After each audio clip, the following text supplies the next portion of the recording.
Donc l'équation qui nécessite le plus de travail, c'est l'équation explicite ou implicite. Euh, On a plus souvent parlé de l'explicite. Finalement, la paramétrique, à un point, je vous en donne systématiquement un. Donc je remets dans le contexte. Le type d'exercice que je peux vous demander, c'est de déterminer une équation. Maintenant, pour déterminer l'équation d'une droite, ben, je suis obligé de vous donner au moins un point. Donc un point, vous en aurez systématiquement un. Après, les paramètres avec lesquels on peut jouer, c'est la pente ou le vecteur directeur. Donc, lorsque je parle de pente, finalement, je parle indirectement de vecteur directeur. Comme c'est noté, comme ça a été répété à pas mal de reprises, il y a cette fameuse notion, avec des gros guillemets, d'inverse. Donc, si vous avez la pente, vous avez un vecteur directeur. Si vous avez un vecteur directeur, vous avez la pente. Donc, le choix que j'ai fait, parce qu'on travaille essentiellement comme ça en classe, c'est d'expliquer en détail comment calculer la pente. J'aurais très bien pu faire la même chose sur comment déterminer un vecteur directeur. Mais une fois qu'on a l'un, puisqu'on a l'autre, j'en analyse qu'un, celui qui a été le plus à travailler en classe. Euh, voilà. Et pourquoi on recherche généralement plus souvent l'explicite? Parce que le M ou le vecteur directeur, là, il y a une démarche à faire qui va être expliquée dans un instant. Par contre, dans l'équation paramétrique, il n'y a pas la démarche de calculer le P qu'il y a pour l'explicite. Donc, c'est pour ça que souvent, ce qu'on vous demande le plus à faire en classe, c'est l'explicite.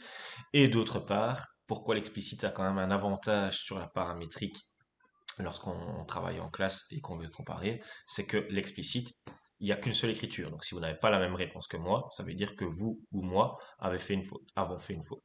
Par contre, la paramétrique, c'est pas parce qu'on n'a pas la même écriture qu'on a forcément mauvais. Donc, si on veut se comparer, vive la forme explicite. Ceci étant dit, comment calculer le M? Pour calculer le M, une multitude de façons. Donc en classe, j'ai mis vraiment en évidence 5 façons de le faire. Ici, j'ai été un peu plus en détail, donc on voit qu'il y en a un peu plus, mais vous allez voir qu'au final, il y a des choses qui reviennent souvent à la même chose. La première connue qui a déjà été analysée dans les différentes vidéos précédentes, c'est à partir de 2 points. Donc là, c'est la fameuse formule delta y sur delta x. Vous avez un exemple ici à droite. Si je vous donne la forme explicite d'une droite, ben évidemment, la pente, elle n'est pas très loin, c'est tout simplement le coefficient de x. Donc si je vous donne la forme explicite, la pente, c'est moins 3/4. Ça, c'est quand même fondamental à savoir. Donc, c'est pas cité dans les différentes manières de calculer le m. Là, en fait, on ne calcule pas, il vous est donné. Faut-il encore savoir que le m, c'est le coefficient de x? Si je vous donne la forme implicite, 2 façons.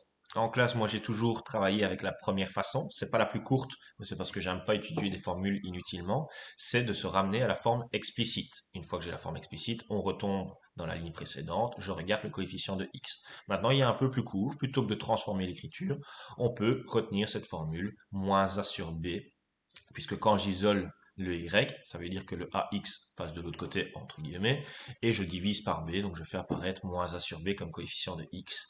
Vous pouvez évidemment le retenir, ça va un petit peu plus vite, même si je ne l'ai pas travaillé forcément en classe. Si je vous donne un vecteur directeur, il suffit d'inverser, ça c'est vraiment la notion importante pour éviter de devoir refaire un encadré qui expliquerait comment déterminer un vecteur directeur. Une fois que vous avez la pente, vous prenez l'inverse. Une fois que vous avez un vecteur directeur, vous prenez l'inverse, toujours avec une double paire de guillemets autour d'inverse. À nouveau, le mot inverse n'est pas correct. Il permet de bien comprendre la chose, mais je pars de composantes de vecteurs, donc de 2 infos, et j'arrive à une seule, donc on ne peut pas vraiment parler d'inverse, mais à nouveau, je pense que ça représente bien la situation.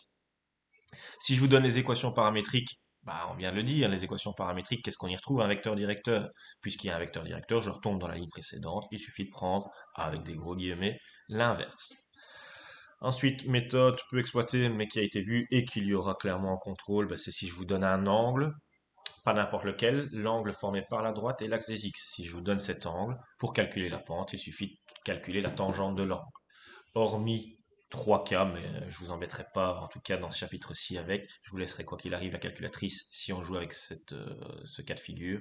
C'est la calculatrice qui fait le calcul pour vous. La pente, pour l'obtenir, on appuie sur sa calculatrice, sur tan, on tape l'angle, on exécute ou on appuie sur égal pour avoir cette pente.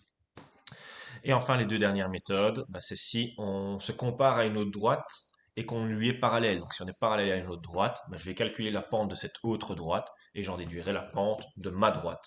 Bah, si elles sont parallèles, elles ont forcément la même pente. Donc c'est ce qui est noté ici.